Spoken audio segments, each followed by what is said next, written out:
Hello बच्चों, चलिए देखते हैं ये प्रश्न।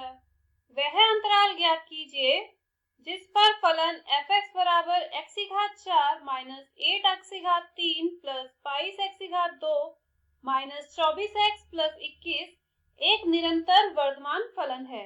इस प्रश्न को करने के लिए हम इसकी मुख्य अवधारणा देख लेते हैं। देखिए, यदि आपको कोई फलन y बराबर f(x) दिया है और आप इसका जब अवकलन करेंगे तो आप देख रहे हैं कि किसी एक अंतराल में इसका मान 0 से बड़ा आ रहा है, तो उस अंतराल में आप कहेंगे कि जो f(x) होगा वो निरंतर वर्धमान फलन होगा।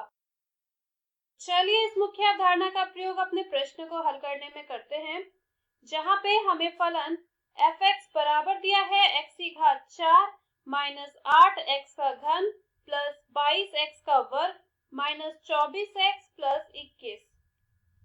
अब हम यहाँ पे निकालेंगे इसका अवकलन। तो इसका अवकल गुणांक क्या होगा? ये होगा 4x की घात 3 माइनस ये हो जाएगा 24x का वर्ग प्लस ये हो जाएगा 44x माइनस ये होगा 24। इसका अवकलन होगा 0। तो यहाँ पे आप 4 को कॉमन ले सकते हैं। ये आएगा x की घात 3 minus 6x square plus 11x minus 6। तो अब हम क्या करेंगे, f डैश x को 0 के बराबर रखेंगे। f डैश x का मान है 4 गुना x cube minus 6x square plus 11x minus 6। इसको आपने 0 के बराबर रखना है। अब यहाँ पे हम इसके गुणनखंड करेंगे। तो पहला गुणनखंड आएगा इसका x माइनस 1 और यहाँ आएगा x square minus 5x plus 6। ये बराबर 0 होगा। इसको आप लिख सकते हैं 4 गुना x माइनस 1 और इसके गुणनखंड करने पर आपको मिलेगा x माइनस 3 गुना x माइनस 2। तो यहाँ से आपको x से क्या क्या मान मिलेंगे? x का एक मान मिलेगा 1, 2 और 3।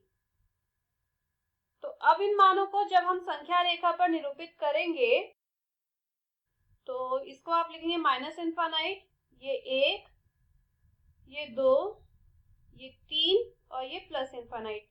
आप क्या देख रहे हैं, यहाँ पे आपको 4 अंतराल मिल रहे हैं। तो यहाँ पे आप एक जगह लिखेंगे अंतराल। इस अंतराल के लिए आप देखेंगे कि f डैश x की प्रकृति कैसी है, और जब आप f डैश x की प्रकृति जान जाएंगे तो आप बता सकेंगे कि f(x) की प्रकृति कैसी होगी।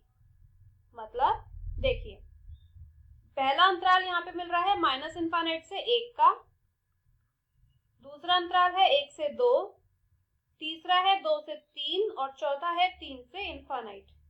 ये चारों अंतराल हमने लिख लिए हैं। अब आप जानते हैं कि f डैश x का मान क्या था हमारे पास? ये था 4 गुना x minus 1, x minus 2, x minus 3। अब देखिए, जब x का मान माइनस इनफाइनाइट से 1 के बीच में होगा तो यहाँ पे ये होगा ऋणात्मक, दूसरा भी ऋणात्मक और तीसरा भी ऋणात्मक। मतलब f डैश x जो होगा वो ऋणात्मक मिलेगा। और f डैश x ऋणात्मक होगा, इसका मतलब f(x) कैसा होगा? निरंतर हासमान फलन होगा इस वाले अंतराल में। अब 1 से 2 के बीच का अगर हम मान देखें तो ये आएगा धनात्मक, ये आएगा ऋणात्मक और ये भी आएगा ऋणात्मक। मतलब पूरा जो f डैश x होगा वो धनात्मक आएगा। तो फलन f(x) निरंतर वर्धमान फलन होगा।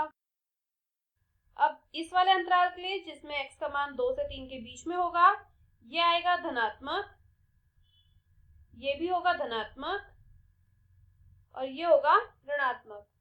मतलब पूरा f डैश x हमें ऋणात्मक मिलेगा। तो इस हिसाब से ये जो f(x) होगा वो निरंतर हासमान फलन होगा।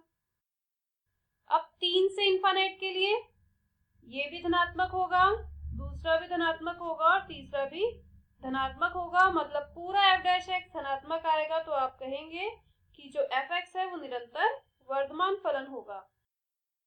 तो इस प्रश्न में हमें जानना था निरंतर वर्धमान फलन का अंतराल। यहाँ आप देख रहे हैं कि एक इस अंतराल में निरंतर वर्धमान है और एक इस अंतराल में। तो आप कहेंगे अतः फलन f(x) निरंतर वर्धमान होगा जब x कहाँ होगा, x इस अंतराल में मतलब 1 से 2 के बीच में होगा, यूनियन 3 से इनफाइनाइट के बीच में होगा। मतलब इस अंतराल में ये जो दिया गया फलन है वो निरंतर वर्धमान फलन होगा। इस प्रश्न में हमें यही अंतराल ज्ञात करना था। मैं आशा करती हूँ मुख्य अवधारणा की मदद से आपको इस प्रश्न का हल समझ आया होगा। धन्यवाद।